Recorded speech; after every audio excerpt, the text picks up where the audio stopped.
What is up, guys? Marcellus Williams, aka TheSwolefessor, here to educate you on health, fitness, and social well-being. And today, guys, we're going to be going over 3 things in relation to the deadlift. The first one is going to be, guys, my new setup. A lot of you have noticed as I started training under Brendan Teets, aka Aesthetic Strength, that my setup is different. I brace at the top. You guys know that I do the whole thing where I blow a lot of air out, and then I get tight. So I'm going to be explaining why I'm setting up the way that I am. Going to be explaining why I prefer to set up this way versus bracing at the bottom, and kind of like, you know, the pros and cons of doing both, so you guys can kind of better figure out which one you want to do. I'll also have a link in the description down below to Brendan's video over how to properly do the top-down setup, so you guys can have a nice detailed version of how to go about doing that if you decide to actually try it and you aren't able to like get enough of that from this video. And then the second I'm going to be going over, guys, is explaining why everyone's deadlift is going to look a little bit different, why you shouldn't take advice on the basis of, hey, you should switch your deadlift to this, you should like sit back more, or you should try to like straighten your back more, do all these different things purely on the basis of, hey, this guy lifts a lot of weight and this is how he deadlifts, so this is how you need to deadlift. Because things like that, guys, don't take into account the fact that you are built differently from other people. You have different leverages, anthropometry, your anatomy, your morphology, whatever word you want to use to describe the fact that you are built a little bit differently from everyone else, and therefore your deadlift is going to look a little bit different than everybody else's, in the same way that your squat may look a little bit different from everybody else's. Yes, there's still universal cues that we can use. I'm going to be going over those with you guys when I talk about the setup and stuff, and those universal cues kind of help you figure out what your setup's going to look like. But to try to just mimic other people's setups because you think it looks prettier when it could actually be less efficient, putting you at greater risk for injury, simply isn't smart. So I'm going to be going over that. And then the third thing I'm going to be going over, guys, is little things like what aspects of the deadlift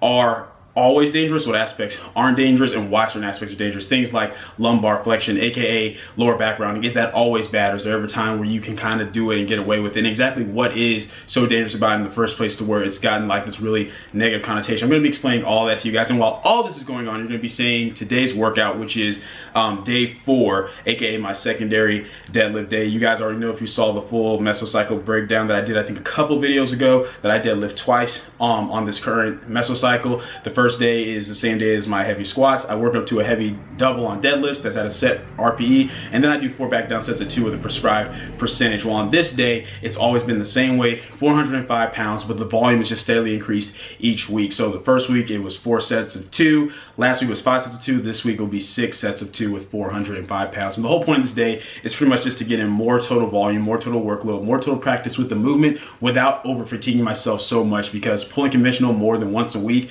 can be really tiring, fatiguing, especially if you don't go about it the right way. So you have to be careful with how you do it. So this has been a really easy way for me to get more total work in without just pushing things too hard, when you take into account the fact that I'm like, you know, squatting twice a week, deadlifting twice a week, benching 3 times a week, including all the other volume from all the other accessory stuff that I'm doing. So yeah, that's pretty much all I wanted to explain before we got into this. So see you guys at the gym. Alright guys, so like I said, for those of you who just want to watch a detailed video over this actual bracing sequence and starting from the top, I'll have a link to Brendan's video in the description box down below. But I still briefly want to kind of take you guys through what my bracing sequence is now, what the setup is, and pretty much why I prefer this to actually bracing at the bottom. So the first thing that you guys noticed was that the camera was started at my feet, just because once again I want to emphasize the importance of making sure that your feet are cut halfway through the bar, not just the part of the foot that you can see, but that the entire foot is, because you want the bar essentially over midfoot, as well as showing you guys the fact that I'm really making sure that I don't just step into position, but I'm really twisting my feet into the ground, really creating that torsion, really feeling the ground through my big toe, my pinky toe, and my heel, as well as just getting a little bit more quad activation by creating that torsion.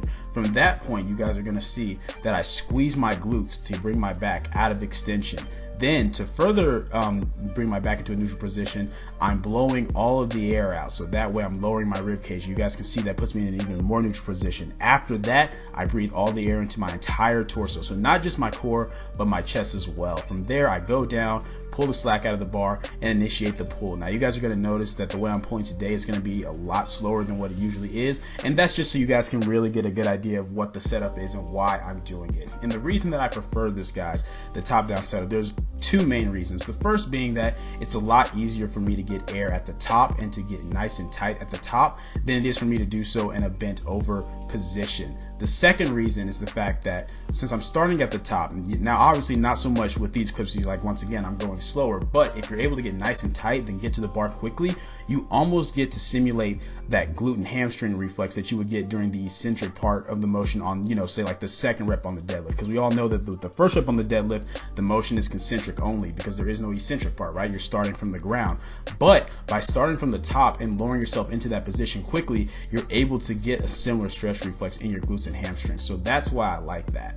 And there's other reasons that go into it too, and there's different ways to know, if you should do it as a conventional puller or as a sumo puller, but really trial and error is the best way of figuring out if it's something that works well for you. But I definitely will say that I believe the most conventional pullers should pull this way.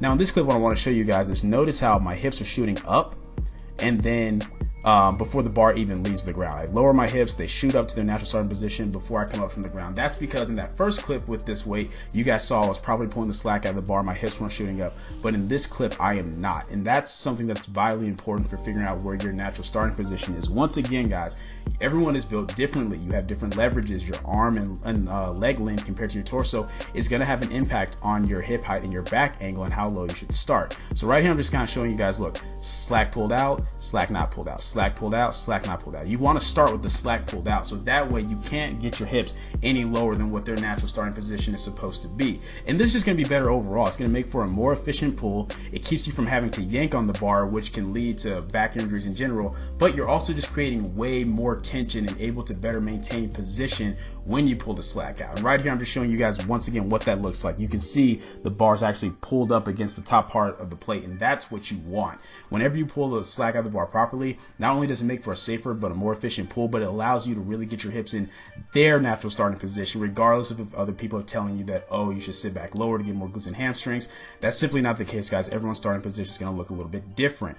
Now, the next point that I wanted to address, guys, was, is lower back rounding dangerous? Is lumbar flexion specifically dangerous? Because a lot of people understand now that thoracic rounding isn't that bad. In fact, a lot of conventional pullers actually do that purposely because they find that it's easier for them to leverage the lift. But you guys can see right here, showing you my last warm with 375 pounds, showing you a side view, that my back has a little bit of lumbar flexion, especially when I put this belt on, simply due to how tight is the positioning. It causes me to have a little bit more lumbar flexion than what I do without it. And the question is this bad? Is this dangerous? And the first thing that I want to explain to you guys is that obviously if you're starting off like with a rounded back, then that's really dangerous. Or if you're starting off in a neutral position, but your back becomes more and more rounded as the lift goes on, that's not going to be optimal for the lift, and it's not great for your lower back either. But if you guys go back and see, back when I used to try to start with my hips lower without pulling the slack out of the bar and really get my back in a nice neutral position, all that would happen is my hips would shoot up,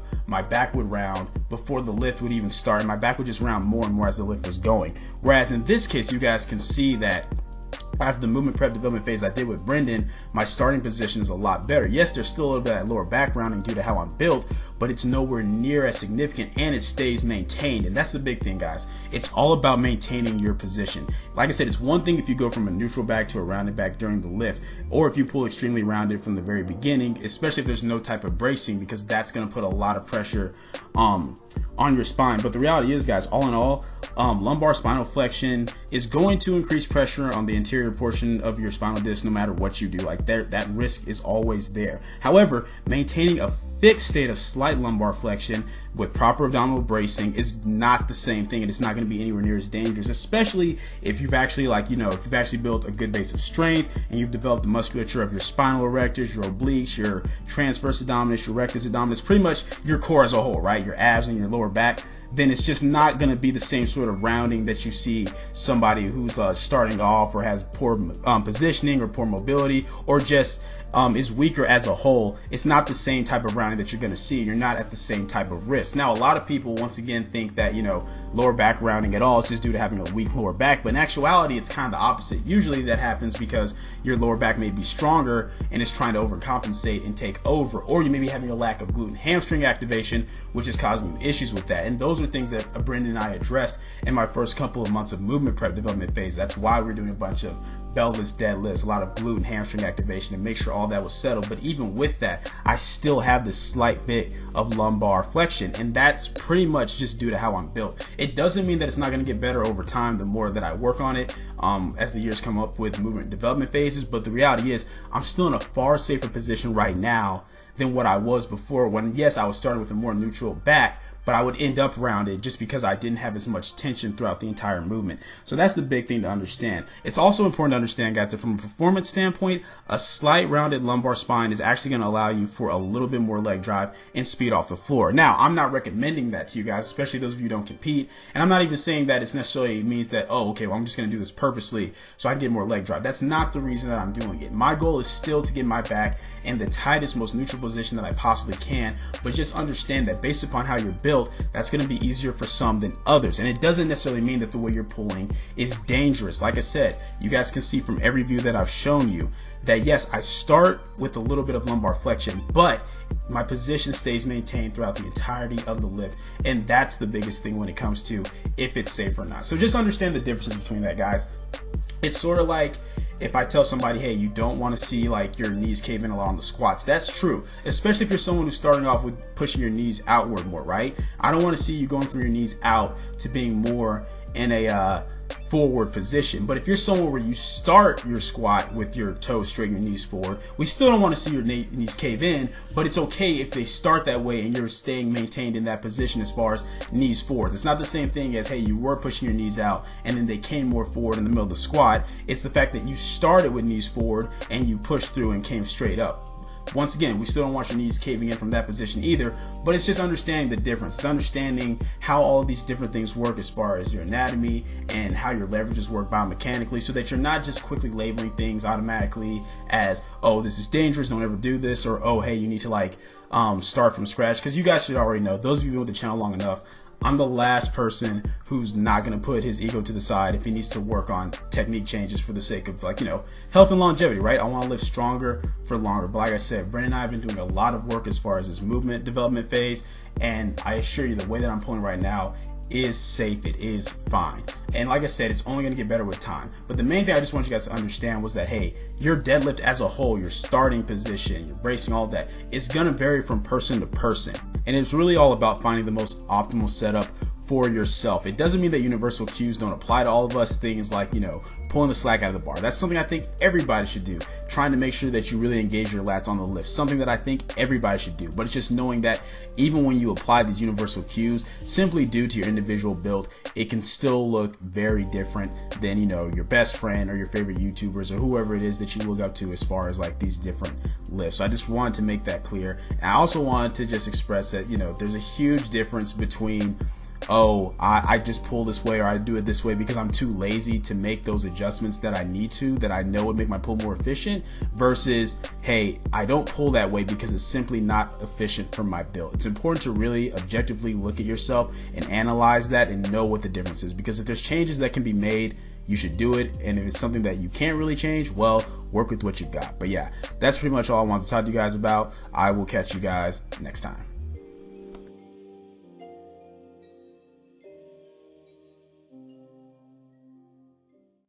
Alright guys, so that's pretty much it for the workout. You pretty much saw everything except for I usually do side planks and then an ab exercise of choice on this day, but you guys have seen me, you've seen the different ab movements that I do, so that's nothing new at all. But hopefully you guys enjoyed the workout as well as just the informative voiceover. Hopefully I made all my points really clear. Basically just want you guys to understand that as far as figuring out, like, you know, if you want to do the top down setup or not, it's all going to be based upon what you're most comfortable with, and it takes trial and error, right? It does you no good to try something for like 1 week and be like, oh, this feels weird, I don't like it. Like, even with me, a lot of technique changes I've made, I've been doing for 3 months, and even though they feel a lot more natural now, they still aren't like just fully 100% ingrained, right? It probably will be for at least a year until I really like just everything's natural, right? Like, I could probably go back to my old grip on bench press and it would feel a little bit off, but not completely foreign, whereas a year from now, it would definitely feel foreign because I'm more ingrained with the new movement patterns.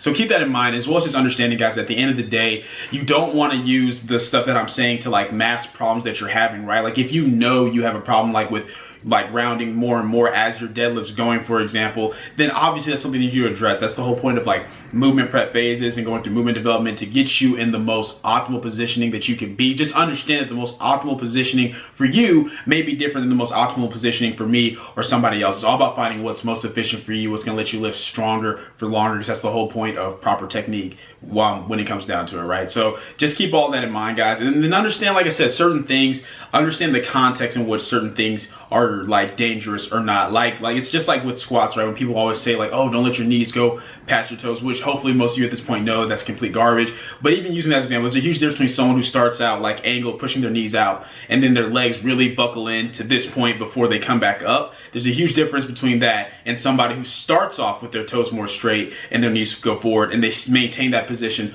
all the way through. It's not the same thing as like trying to push your knees out, but they buckle in a lot versus staying in this maintained position. So that's pretty much the point of this video, guys. But that is it for the video. Hope you enjoyed it. If you did, go ahead and leave a comment down below. Let me know what you did. If you did not, leave a comment down below. Let me know what I can do to get better. Like the video, share, subscribe. Keep it simple, specific, scientific. I'll catch y'all later.